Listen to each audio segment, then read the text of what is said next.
দীর্ঘ এক যুগ ধরে সংস্কারের অভাবে খানাখন্দে পরিণত হয়েছে কেরানীগঞ্জের আতাসুরের সড়কটি। অল্প বৃষ্টিতেই সড়কটি চারযোগ্য জমিতে পরিণত হয়। স্থানীয়দের অভিযোগ, গেল এক যুগ ধরে এই সড়কের বেহাল দশা হলেও সংস্কারে উপজেলা প্রশাসনের নেই কোনো উদ্যোগ। ইউনিয়নের আতাসুর গ্রামবাসী আজ দীর্ঘ এক যুগ ধরে আমাদের রাস্তাটা বেহাল দশায় পড়ে আছে। বৃষ্টি হলে চলাফেরা খুবই কষ্টকর।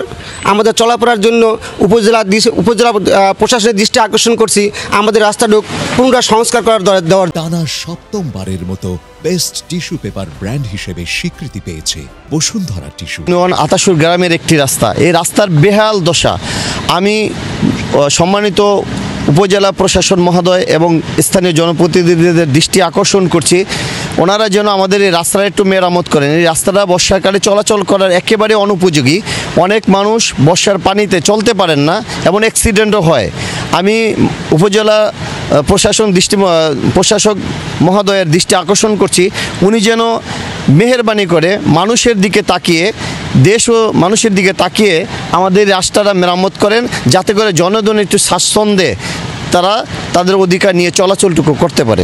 আমাদের দুর্ভাগ্য যে কালিন্দি আতাসুরের যে রাস্তাটা, এই রাস্তাটা নিয়ে আমাদের এইখানে যেসব ফ্যাক্টরি, এখানে অলরেডি ৮৬টা ফ্যাক্টরি রান করা আছে। আমরা রাস্তার কারণে আমাদের ব্যবসা বাণিজ্য ঠিকমতো পরিচালনা করতে পারতেছি না। কাজেই আমার বিশেষভাবে কেরানীগঞ্জ উপজেলা প্রশাসন এবং এই সরকারের প্রতি বিশেষভাবে অনুরোধ, অতি তাড়াতাড়ি আমাদের ব্যবসা যাতে আমরা ভালোভাবে করতে পারি, এই রাস্তাটা যেন ওনারা খুব দ্রুত মেরামত করে দেন। চলাচলের অনুপযোগী এসব সড়কে যানবাহন চলতে গিয়ে প্রায়ই ঘটছে ছোটোখাটো দুর্ঘটনা, নষ্ট হচ্ছে গাড়ির যন্ত্র অংশ। এই অবস্থায় দুর্ভোগ বেড়েছে এই পথের যাত্রী ও চালকদের। আমরা গাড়ি নিয়ে যাইতে খুব সমস্যায় আছি। গাড়ি নিয়ে গাড়ি পড়লেও গাইতেছে, আমরা অনেক সমস্যার মাধ্যমে আছি। এদিকে মাল আমরা নিয়ে আসতে পারি না, অনেক কষ্ট হয়। ওদিনকে রাস্তাঘাট বন্ধ ছিল, ওই যে ওদিক দিয়ে ঘুরিয়া, মানে ওই যে কোনাকলা দিক দিয়ে ঘুরিয়া, অনেক দূর দিয়ে ঘুরিয়া এই গাড়ি নিয়ে আসতে হয়েছে। আমরা অনেক কষ্টে আছি। এই যে আতাসুর রাস্তাটা কেটে আমরা এদিক দিয়ে মাল ভরি ফ্যাক্টরি আছে এবং ওই পাড়ের গুড়াবন সবগুলো এইদিকে আছে। আমরা যাইতে পারি না মাল টাল নিয়ে, বুঝছেন।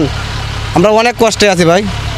বৃষ্টি হলে অনেকটা সমস্যা, মানে হাঁটু পর্যন্ত পানি উঠে যায়, বৃষ্টি হলে দিক দিয়ে হাঁটা যায় না। তো ওই দিক দিয়ে দেখা গেছে সবসময় এরকম পানি, সবসময় 12 মাসে জমা থাকে, এই পানিটা ঠিক হইতেছে না। তো আমরা বাচ্চা কাচ্চা নিয়ে হাঁটতে গেলে অনেকটা সমস্যা হয়। তো রাস্তাঘাটে রাত বিরাত বাসায় গেলে অনেক সমস্যা হয়। তো আমরা চাই যে রাস্তাঘাটটা একটু সমাধান হোক। তো রাস্তাঘাটটা ঠিক হইলে জানি আমরা সবাই জানি সুস্থতাভাবে জানি হাঁটাচলা জানি করতে জানি পারি। যদিও উপজেলা ইঞ্জিনিয়ার বলছেন সড়ক সংস্কারে এরই মধ্যে নেওয়া হয়েছে উদ্যোগ। আপনারা জানেন যে কোনো উন্নয়নের পূর্ব শর্ত হচ্ছে ডিপিপিতে অন্তর্ভুক্ত করা। যেহেতু এই সড়কটি ডিপিপিতে অন্তর্ভুক্ত ছিল না, সেটা জানতে পেরে তৎকালীন সময় আমরা সাথে সাথে রিভাইজ ডিপিপিতে এই সড়কটি অন্তর্ভুক্ত করবার জন্য আমরা প্রয়োজনীয় প্রস্তাবনা তৈরিপূর্বক আমরা সদর দপ্তরে পাঠিয়েছি। যখনই এটা মন্ত্রণালয়ের মাধ্যমে রিভাইজ ডিপিপিতে অন্তর্ভুক্ত করা হবে, সাথে সাথে আমরা টেন্ডার আহ্বান করব এবং কাজটি এক্সিকিউশনের মাধ্যমে জনগণের যে দীর্ঘদিনের কষ্ট, দুঃখ, দুর্দশা লাঘবে আমরা সহায়ক হিসেবে কাজ করব।